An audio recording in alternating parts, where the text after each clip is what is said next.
My name is Henry Daniel Zegzula. Most people call me Dan. I'm a plastic surgeon in Portland, Oregon.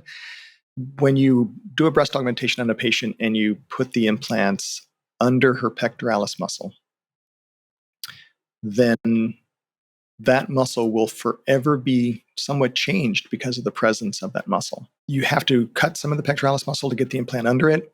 And then whenever the patient contracts the pectoralis muscle, there's always an action on the implant, causing the implant to shift, and the muscle is stretched and not quite in its anatomic position. So I have had patients tell me that implants under the muscle have changed the way they exercise, the way they use their arms and their chest when exercising. So not as many bench presses, not as many push-ups, burpees, anything where you're pulling or pushing with your arms can be affected by that. Now, it doesn't mean that they can't do it. And there are many women in the gym that have their implants under the muscle.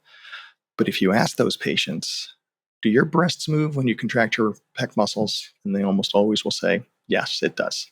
So in that way, breast augmentation can affect the way they exercise. I avoid that because I'm a big fan of putting implants above the muscle. There's a couple different terms for it. One's called subglandular, the other's called subfascial.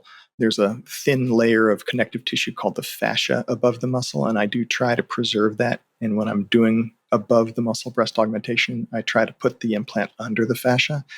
But when you do the augmentation that way, then you're not going to have interference with the pectoralis muscle when it contracts, and you're not going to have discomfort when the pectoralis muscle contracts. So I'm a big fan of above the muscle breast augmentation. And most of the newer implants and our techniques have evolved such that we can get really good natural looking results when the implant's above the muscle. Some of the images of bad boob jobs that you might have in your mind is exactly that, where you can really see the outline of the implant. The implant looks very round, very hard looking, and sometimes ripples on the surface. That's that waviness on the surface that's not natural. Sometimes those patients are really lean and have very little breast tissue, and they put really big implants in sometimes. So there may be bad choices in planning of the surgery. Sometimes those patients are having a complication called capsular contracture. Capsular contracture is when you build up scar tissue around your implant. A dual plane breast augmentation is a type of under the muscle. It's a type of submuscular breast augmentation.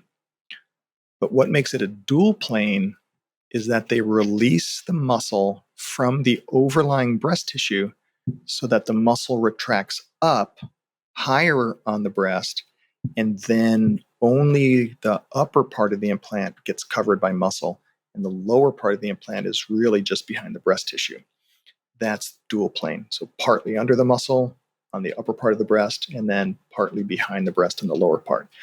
When that technique came out about 20 years ago, it was touted as solving some of the problems with under the muscle operation and not having as many problems as purely above. And honestly, I think it doesn't do a great job of either. I'm not a huge fan of dual plane because the muscle activity on the upper part of the breast will still make the breast push down, make the implant push down below the breast, and you get a lot of animation of the breast. So when they flex, their breasts move quite a bit. The upper part where the muscle is covering the breast can look very pretty and very natural, but really only at rest. The more active the person is, the more they'll notice activity of their chest muscle moving the implant around. So dual plane is, I guess another way to say it is dual plane is a hybrid operation where you're both above and below the muscle at the same time, as opposed to completely above the muscle, which is where I would prefer the majority of the implants that I put in to be. Top 5 things for athletes to know getting breast augmentation. Number 1, you are a good candidate for above muscle placement of your breast implants. Even if you're lean and small breasted, most women will still be a candidate for putting their implants above the muscle. 2, your surgeon is the one who needs to make that decision with you.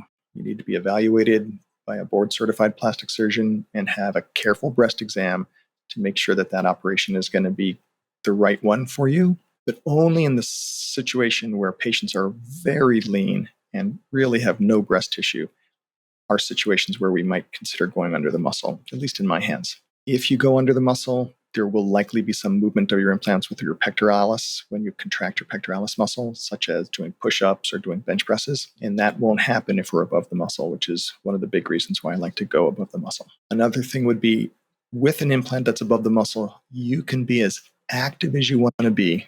Any sports activity, from lifting weights to swimming to running, and your breast implant is not going to affect the way you do activity or the way it feels when you do activity. And finally, I think in the right hands, you're going to get a good natural result with your breast augmentation.